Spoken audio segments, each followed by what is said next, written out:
ज्ञानप्रबोधिनी विभागाअंतर्गत 4 आणि 5 2 दिवस वेल्हे सहनिवासामध्ये हिरकणी प्रकल्पाचं प्रशिक्षण झालं।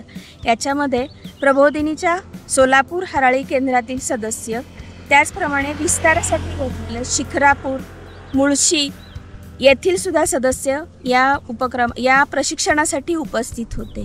एकूणच अभ्यासक्रमावर आधारित सत्र आणि त्याच्यामधून हसत खेळत माता पालिका प्रशिक्षण कसं होईल अशी ही 2 दिवसाची सत्र पार पडली।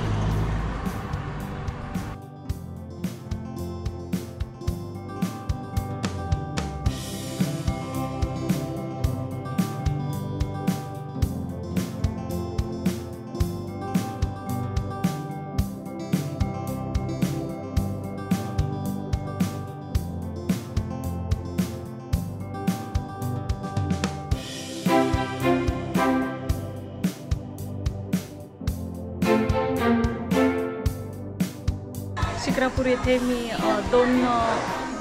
दोन गट अंगणवाड्यांमध्ये हिरकणी सत्र सुरू केले आहे। हिरकणी प्रकल्पात आम्ही एकूण 6 सत्र दिली। तिथून असं माता पालकांना जे सत्र घेतल्यानंतर त्यांचा रिस्पॉन्स खूप चांगला होता आणि त्यांनी खूप अनुभव शेअर केले। मनोगत सांगताना ते म्हटल्या की आमच्या मुलाचा TV बघणं किंवा मोबाईलवर तासनतास बसत होते ते कमी झाले प्रमाण, आणि मुलंसुद्धा घरकामात मदत करू लागतात। आम्हीसुद्धा मुलांना वेगवेगळ्या प्रकारचे खेळ घेतो, मुलांशी संवाद साधतो, मुलांना रात्री झोपताना गोष्टी सांगतो। मी मीनाक्षी अजित पिंजन साळुंब्र्यावरून आलेली आहे आणि आता 4-5च्या प्रशिक्षणाला मी इथे होते हिरकणी प्रकल्पासाठी। आमच्या साळुंब्र्या केंद्रामध्ये 3 ठिकाणी हिरकणीचं प्रशिक्षण केंद्र चालू होतं, त्याच्यामध्ये छान सहभाग होता। आता इथून पुढे सुद्धा मी 4 आणि 5चं प्रशिक्षण घेतलं, त्याच्यामुळे आमच्या पुढे पण प्रशिक्षण घेण्यास आम्ही सुरुवात करू। माझ्या गावाचं नाव जोगवडी आहे, मी तिथं राहते आणि मी शाळेचा भातही शिजवते, पोषक आहार जिल्हा ZPचा। त्याचबरोबर अंगणवाडीला पण थोडी मदत करते।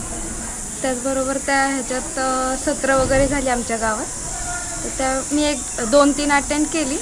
त्यानंतर मला असं वाटलं की मी स्वतः केलं पाहिजे, कारण माझाही मुलगा लहान आहे अंगणवाडीत आता सध्या, आणि ते मला छान वाटलं आणि मी स्वतः हिरकणी ह्याच्यात जॉईंट पण झाले आणि आता सत्रही घेते। 1-2 गावांमध्ये घेतले, कांबरे बुद्रुकमध्ये घेतलं आणि सुतारवाडीमध्ये घेतलं। 4 व 5 तारीख वेल्हे येथे हिरकणी प्रशिक्षण सुरू होतं। त्या प्रशिक्षणात आम्ही शिक्रापूर येथून आलेलं आहे।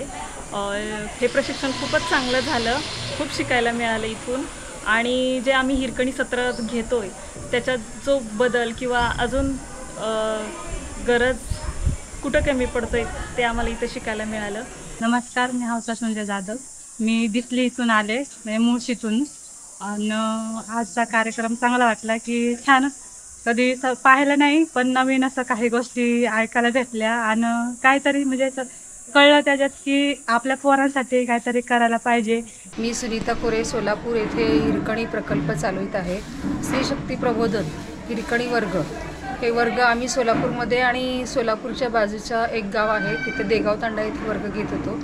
या वर्गात महिलांची संख्या होती, तिथे महिलांना खूप काही हिरकणी वर्गामध्ये शिकायला मिळालं आणि आता आम्ही त्या अल्पभाषिक कन्नड मातांना हिरकणी वर्ग घेण्यासाठी पण बोलवत आहोत। त्या वर्गात निम्म्या हिरकणी कन्नड अल्पभाषिक होत्या, त्यांनाही हिरकणी वर्ग समजला आहे, खूप आवडलं आहे आणि आता त्या हिरकणी माता कन्नड ह्या भाषेतून पण हिरकणी वर्ग घेण्यासाठी तयार झालेल्या आहेत।